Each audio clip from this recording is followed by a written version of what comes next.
The 11th anniversary and summer event are almost here, and every year I see players miss out on millions of Spina simply because they prepare too late. What most players don't realize is that these events don't just create one way to earn Spina, they create an entire economy of opportunities. Whether you're a farmer, blacksmith, statter, refiner, merchant, investor, or even a beginner, there are multiple income streams you can take advantage of before, during, and after the event. In this video, I'll show you the different opportunities available before, during, and after the events, along with what I'm personally preparing right now. If you find this guide helpful, consider subscribing. It helps the channel a lot, and lets me know you want more Toram content like this. Before we begin, let's quickly talk about when these events will most likely arrive. Toram's anniversary event usually starts during the second week of July. Based on previous years, there's a very high chance that the 11th anniversary will begin on July 9th, 2026. As for summer event, it typically starts around either 2 or 3 weeks after anniversary begins, which is also on Thursday. Of course, these dates aren't officially confirmed yet, but they're based on the schedules we've seen over the years. The important thing is that we still have time to prepare, and that's where the real profit starts. Anniversary and summer event are two of the biggest economic events in Toram every year. During anniversary, players gain access to the newest anniversary weapons, which usually have the highest weapon attack available at the time. The event also allows players to craft high-potential weapons and armor, making it possible to create equipment with the latest and strongest custom stats. As for summer event, it gives us access to summer shells, which is the best mana materials in the game. These are heavily used for statting weapons and armor. If you want a complete guide about summer shells, check out my summer shell guide linked on screen. Because of this, player activity increases dramatically. More players crafting, refining, statting, and more players upgrading their characters. And whenever demand increases, opportunities appear. This means there are opportunities for farmers, crafters, refiners, statters, merchants, investors. The players who prepare before everyone else are usually the ones who make the most Spina. Now let's talk about those income streams. Farming is probably the easiest and most accessible way to profit from these events because anyone can do it. The question isn't whether you should farm. The real question is, what should you farm? 1. Mithril ore. Mithril ore is one of the most important refining materials in the game. Every new anniversary weapon needs to be refined, and refining services become extremely popular during the event. Even outside anniversary, mithril ore remains useful because players constantly refine equipment throughout the year. Many players avoid farming mithril ore because it's repetitive and boring. That's exactly why it stays profitable. If you're a beginner, creating a farming character and stockpiling mithril ore before anniversary is one of the safest ways to make Spina. 2. Processed materials. Processed materials are used to craft equipment and add custom stats. These include metal, cloth, beast, medicine, wood, mana. During anniversary, blacksmiths consume huge amounts of these materials. Many players buy them in bulk rather than farming them themselves. If you have enough storage space, you can farm hundreds of stacks and sell them directly to blacksmiths and statters. Since farming processed materials is time-consuming, competition is often lower than people expect. 3. Blacksmith proficiency materials. Every year, many players create or level blacksmith characters specifically for anniversary. That means they'll need materials to level their blacksmith proficiency. Different proficiency levels require different materials. The higher the level requirement, the harder the materials usually are to farm. If your character is still weak, farm lower level proficiency materials. If you have stronger characters, focus on higher level materials where profit margins are often better. 4. Anniversary medal and ticket farming. Anniversary arenas reward medals and tickets that can be exchanged for crafting materials needed to create anniversary equipment. Generally, the higher the arena difficulty, the more rewards you receive.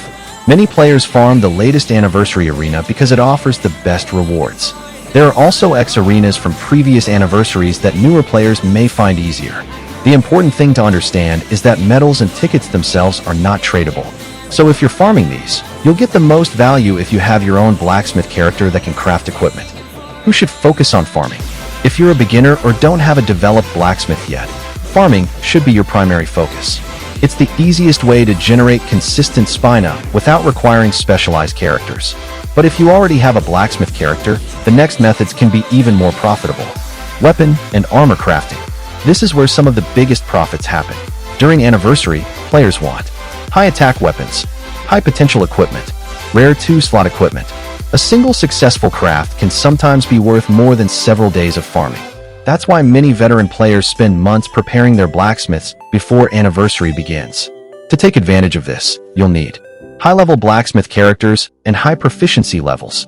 The earlier you prepare these characters, the more time you'll have to focus on farming metals and crafting once the event arrives. Statting service. Once players obtain their new Anniversary equipment, the next step is adding custom stats. This creates huge demand for statting services.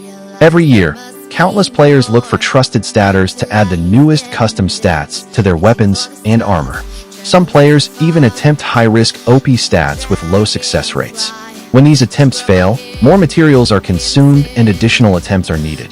This creates even more demand for statting services. If you plan to become a statter, make sure your blacksmith character is fully prepared before Anniversary starts. Refining service. Refining is one of the most consistent services during Anniversary. New weapons without refinement lose a significant amount of their potential damage. Because of this, nearly everyone upgrading their gear will eventually need refining services.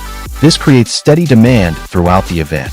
If you already have a refiner character, Anniversary is one of the busiest times of the year. Investments. Not everyone upgrades gear for power. Some players upgrade for appearance. Others upgrade for both. That's why Anniversary and Summer Event are excellent times to sell investments you've been holding. Dyes. Many players buy new Anniversary weapons and immediately start looking for matching dyes. This creates additional demand for weapon, armor, and additional gear dyes. Rare apps and event collectibles. Old event items and rare appearances often become more attractive when players are upgrading their equipment. Many returning players are willing to spend large amounts of Spina on cosmetics. Cristas. New weapons and armor mean players need new Cristas. Many players upgrade or replace their equipment entirely during Anniversary, increasing demand for popular damage and utility Cristas. Piercers and Prime Piercers. This is one investment that many players forget about. Some players have been holding weapon piercers and prime piercers for months or even years without realizing Anniversary is usually one of the best times to sell them. For those who don't know, a piercer adds a slot to a no-slot weapon. A prime piercer upgrades a 1-slot weapon into a 2-slot weapon. During Anniversary, players are constantly crafting new weapons and looking for ways to improve them. That means demand for piercers and prime piercers often increases significantly. If you've been hoarding these from orb shop purchases or events, Anniversary may be one of the best opportunities to cash out. Now that we've covered the different income streams, here's what I'm personally doing to prepare. First, I'm stockpiling large amounts of processed materials in my special storage. That way, when Anniversary starts, I don't need to waste time farming basic materials and can focus on higher profit activities. Second, I'm leveling and preparing my blacksmith characters now rather than during the event. The last thing I want is to spend Anniversary leveling characters when I could be making Spina. Third, I'm keeping a large amount of liquid Spina available. The first few days of Anniversary often create unexpected opportunities. Having available Spina allows me to buy cheap items, invest quickly, or pay for farming services whenever I need additional materials. The players who make the most Spina during Anniversary and Summer Event usually aren't the ones who grind the hardest. They're the ones who prepare the earliest. Whether you're farming, crafting, refining, statting, or investing, the time to prepare is now, not when the event starts. Let me know in the comments which method you're planning to focus on this year and what you're doing to prepare. Good luck, have fun, and I'll see you in the next video.